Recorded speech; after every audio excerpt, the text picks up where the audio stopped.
الحمدللہ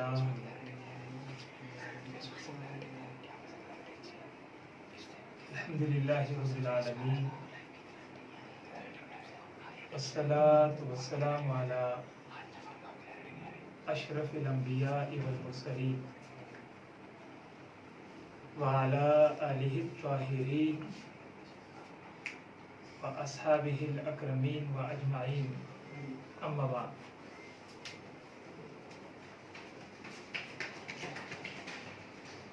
قال اللہ تبارک و تعالی فی کلامہ المجید الفرقان الحمید والذین تبعهم بإحسان رضی اللہ عنہم ورضوا عنہ.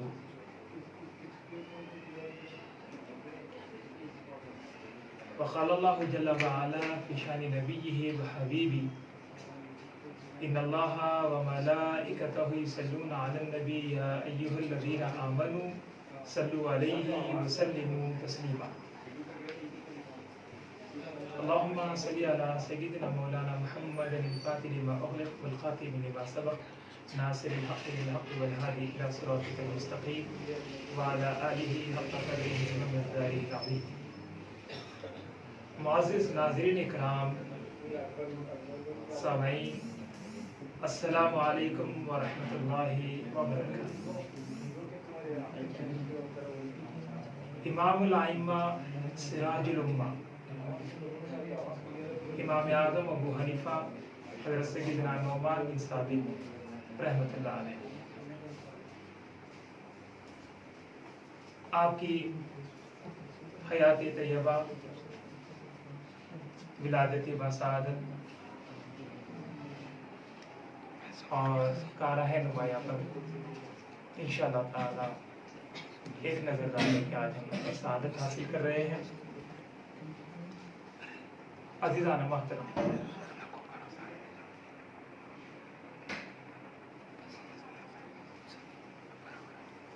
ایران میں جب اسلام کی اشاعت ہوئی تو امام صاحب کے دادا حضرت زوتی مشربہ اسلام ہوئے اور وہ پھر فارس سے ہجرت کر کر کوفہ تشریف لائے اور آپ کوفہ میں قیام پذیر رہے. اپنے بیٹے ثابت کو لے کر آپ حضرت علی رضی اللہ تعالی عنہ کی خدمت میں حاضر ہوئے اور اپنے بیٹے کے لیے برکت کی دعا کا سوال کیا. حضرت علی رضی اللہ تعالی عنہ نے حضرت ثابت کے لیے برکت کی دعا کی. آپ کی دعا کا یہ اثر ہوا کہ ثابت کے مکان اللہ تعالیٰ کے قدرت کی ایک عظیم نشانی اور امت کا ایک عظیم امام سن 80 ہجری میں پیدا ہوا. امام اعظم ابو حنیفہ رحمۃ اللہ علیہ، جن کے متعلق عزیزان گرامی نبی پاک صلی اللہ علیہ وآلہ وسلم نے اپنے حدیث مبارکہ میں یہ بشارت دی تھی، لو کان العلم بسریا لتناولہ الناس من ابناء فارس. حضور علیہ الصلوۃ والسلام نے یہ ارشاد فرمایا تھا کہ اگر علم سریا کی بلندی پر بھی ہوگا تو فارس کے کچھ لوگ اسے ضرور حاصل کر لیں گے. علامہ ابن حجر مکی رحمۃ اللہ علیہ فرماتے ہیں کہ اس حدیث مبارکہ سے مراد امام اعظم ابو حنیفہ رحمۃ اللہ علیہ کی ذات ہے. آپ فرماتے ہیں کہ اہل فارس میں سوائے امام اعظم ابو حنیفہ کے کوئی اس پائے کے علم کا نہیں ہوا، بلکہ آپ کے شاگردوں کے مرتبے تک بھی کوئی رسائی حاصل نہ کر سکا. سبحان اللہ. عزیزان گرامی، حضور علیہ الصلوۃ والسلام نے آپ کے آنے سے پہلے آپ کی علمی شان اور شوکت کو بیان فرمایا. اور امام جلال الدین سیوطی رحمۃ اللہ علیہ فرماتے ہیں کہ بہت سارے محدثین نے اس حدیث مبارکہ کا اولین مصداق امام اعظم ابو حنیفہ رحمۃ اللہ علیہ کو بتایا. تو عزیزان محترم، اس سے پتہ چل رہا ہے کہ امام اعظم ابو حنیفہ رحمۃ اللہ علیہ کی کیا شان و عظمت ہے. اور اسی طرح رب ذوالجلال نے بھی اپنے کلام پاک میں ارشاد فرمایا کہ والذین تبعہم بإحسان رضی اللہ عنہم ورضوا عنہ، اور جنہوں نے ان کی پیروی بھلائی کے ساتھ کی تو ان سے اللہ راضی ہو گیا اور وہ اللہ سے راضی ہو گئے۔ تو اس آیت مبارکہ میں بھی اللہ تبارک و تعالیٰ نے تابعین کی تعریف فرمائی ہے اور ان سے راضی ہونے کا اعلان فرمایا ہے۔ اور اسی طرح بڑے بڑے علماء اکرام، ائمہ اور بڑے بڑے جو ہے محدثین نے بھی بشارت دی، اور پھر آپ کے متعلق جو ہے اکابرین کے ارشادات ہے۔ وہ فرماتے ہیں کہ امام شافعی رحمۃ اللہ علیہ کہتے ہیں کہ لوگ دین کو سمجھنے میں ابو حنیفہ کے محتاج ہے۔ میں نے ابو حنیفہ سے بڑھ کر دین کی سمجھ اور علم رکھنے والا کسی کو نہیں دیکھا۔ اور اسی طرح امام عبداللہ ابن مبارک امیر المومنین فی الحدیث، آپ فرماتے ہیں کہ امام اعظم ابو حنیفہ رحمۃ اللہ علیہ اللہ کی نشانی ہے، اور آپ علم اور تقوی میں سب سے بڑھ کر تھے۔ حافظ الحدیث محمد بن میمون فرماتے ہیں کہ میں نے آپ کے زمانے میں آپ سے بڑھ کر نہ کسی کو عالم دیکھا، نہ کوئی زاہد دیکھا، نہ کوئی پرہیزگار دیکھا، نہ کوئی عارف، نہ ہی کوئی فقیہ، نہ کوئی امام۔ آپ فرماتے ہیں کہ آپ اپنے زمانے کے ایک تائے روزگار تھے۔ اسی طرح حضرت داؤد طائی رحمۃ اللہ علیہ فرماتے ہیں کہ امام اعظم ابو حنیفہ رحمۃ اللہ علیہ رشد و ہدایت کے روشن ستارے تھے۔ امام ربانی مجدد الفسانی شیخ احمد سرہندی رحمۃ اللہ علیہ فرماتے ہیں کہ لوگ امام اعظم کی بلندی شان کو سمجھنے سے قاصر ہے۔ امام اعظم ابو حنیفہ رحمۃ اللہ علیہ حضور علیہ الصلوۃ والسلام کی سنت کی بہت زیادہ اتباع کرنے والے تھے۔ آپ کا تقویٰ، آپ کی پرہیزگاری اور اتباع سنت کی برکت سے آپ اجتہاد کی بلند درجے پر فائز تھے۔ عزیزان محترم، کہ امام رزق و ہدایت کے آسمان کے ستارے ہیں، امام اعظم اللہ کی نشانی ہے۔ امام اعظم عزیزان محترم وہ بلند پایا جو ہے علم و حکمت رکھنے والے، وہ جو ہے سب سے بڑھ کر جو ہے علم رکھنے والی شخصیت، اور عزیزان گرامی جس سے دنیا اور تمام عالم کو جو ہے بے حد فائدہ ہوا۔ یہ جو ہے علماء اکرام اور محدثین اور فقہاء کے اقوال ہیں آپ کے بارے میں، کہ فرما رہے ہیں کہ امام اعظم نے دنیا کو اتنا فائدہ پہنچایا کہ دنیا آپ سے ہمیشہ ہمیشہ آپ کے علم سے جو ہے فائدہ حاصل کرتی رہی۔ عزیزان گرامی، امام اعظم ابو حنیفہ رحمۃ اللہ علیہ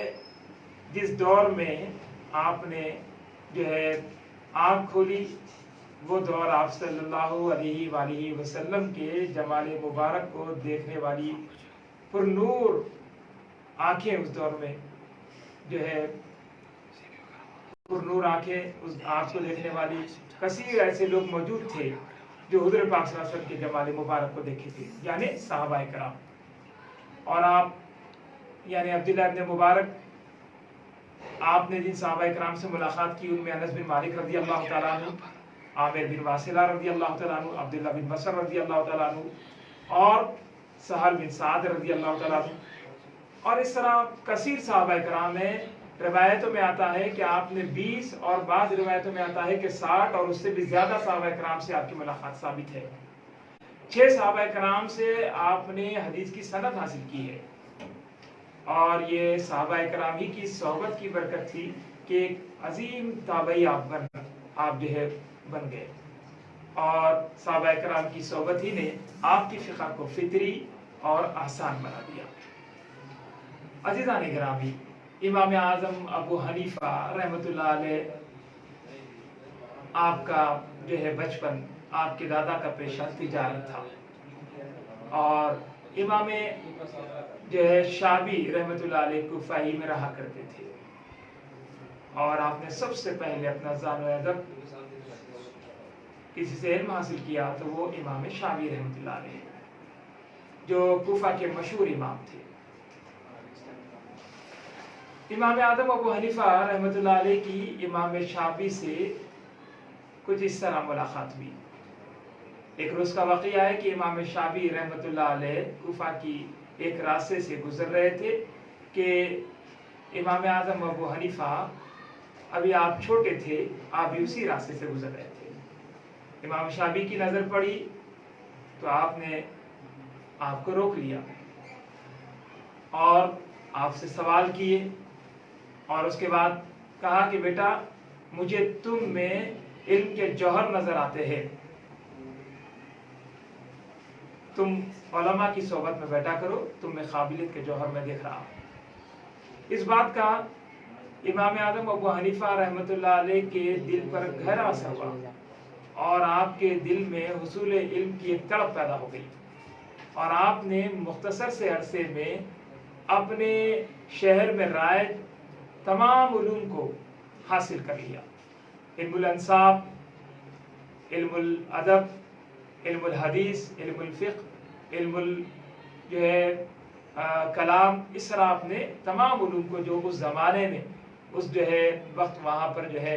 پڑھائے جاتے تھے، ان سب کو مختصر سے وقت میں آپ نے حاصل کر لیا۔ اس کے بعد آپ ارادہ کیے حصول علم کے لیے جو ہے سفر کا، اور پھر خراسان، اور پھر آپ وہاں سے بخارا، سمرقند، مصر، شام، مکہ مکرمہ، مدینہ طیبہ، یمن اور ہرات کا سفر کیا۔ اور امام اعظم ابو حنیفہ رحمۃ اللہ علیہ نے شام میں امام اوزاعی رحمۃ اللہ علیہ سے علم حدیث آپ نے سیکھا، اور امام اوزاعی نے آپ کو حدیث کی سند عطا فرمائی۔ پھر اس کے بعد مکہ مکرمہ میں حضرت اکرمہ کی خدمت میں حاضر ہوئے، جو حضرت علی رضی اللہ تعالیٰ عنہ، حضرت عبداللہ ابن مبارک، حضرت عبداللہ ابن عباس رضی اللہ تعالیٰ عنہما کے شاگرد خاص ہے۔ اور حضرت اکرمہ نے بھی امام اعظم ابو حنیفہ رحمۃ اللہ علیہ کو علم حدیث میں سند عطا کی۔ وہاں سے مدینہ طیبہ پہنچے۔ حضرت عمر بن خطاب رضی اللہ تعالیٰ عنہ کے پوترے حضرت سالم وہاں تشریف فرما تھے اور آپ کا درس ہوا کرتا تھا۔ امام اعظم ابو حنیفہ رحمۃ اللہ علیہ آپ کی خدمت میں حاضر ہوئے، اور پھر اس طرح آپ نے حدیث کی مزید تعلیم آپ سے حاصل کی، اور پھر حضرت سالم نے بھی آپ کو علم حدیث کی سند عطا فرمائی۔ اس طرح امام صاحب رحمۃ اللہ علیہ دنیا کے کونے کونے کا سفر کی اور علوم کو آپ نے جمع کیا۔ آپ کا اساتذہ کی فہرست بڑی طویل ہے۔ خاندان نبوت کے چشم و چراغ حضرت امام محمد باقر رضی اللہ تعالیٰ عنہ اور حضرت امام جعفر الصادق رضی اللہ تعالیٰ عنہ سے بھی آپ نے اکتساب علم کیا اور فیض حاصل کیا۔ اور پھر یہی نہیں بلکہ آپ جب کوفہ واپس آئے تو کوفہ کے بزرگ جید عالم امام وقت حضرت حماد بن ابی سلیمان کی خدمت میں حاضر ہوئے اور ان کے حلقے درس میں شامل رہے۔ اور اس طرح عزیزان گرامی آپ کے جو ہے اساتذہ اور آپ کے شیوخ کی تعداد بڑی کثیر ہے، اور اس طرح امام اعظم ابو حنیفہ رحمۃ اللہ علیہ کے علم کا شہرہ، آپ کی ذہانت، ذکاوت اور اجتہاد کا شہرہ دنیا کے دور دور کونے کونے تک ہونے لگا۔ امام اعظم ابو حنیفہ رحمۃ اللہ علیہ سن 120 ہجری میں آپ کے استاد حماد بن ابی سلیمان کا جب انتقال ہوا تو بالاتفاق تمام اکابر ائمہ اور محدثین نے، علماء نے آپ کو اپنے استاد حماد بن ابی سلیمان کی جگہ پر جو ہے آپ کو مقرر فرمایا، اور آپ پھر اپنے استاد کی جگہ پر درس و تدریس کا سلسلہ شروع کیے۔ اور اس طرح آپ نے ہزاروں جو ہے سینکڑوں ائمہ پیدا کیے، سینکڑوں محدث پیدا کیے، سینکڑوں فقیہ پیدا کیے، اور اس طرح امت کی ایک عظیم خدمت امام اعظم ابو حنیفہ رحمۃ اللہ علیہ نے کی۔ اور اس طرح امام اعظم ابو حنیفہ رحمۃ اللہ علیہ کی شاگردوں کا دائرہ بڑا وسیع ہے، اور اس میں بڑے روشن نام ہے۔ ایک طرف امام قاضی ابو یوسف جیسے قاضی القضات کا نام ہے، دوسری جانب امام محمد، امام ظفر، اور اسی طرح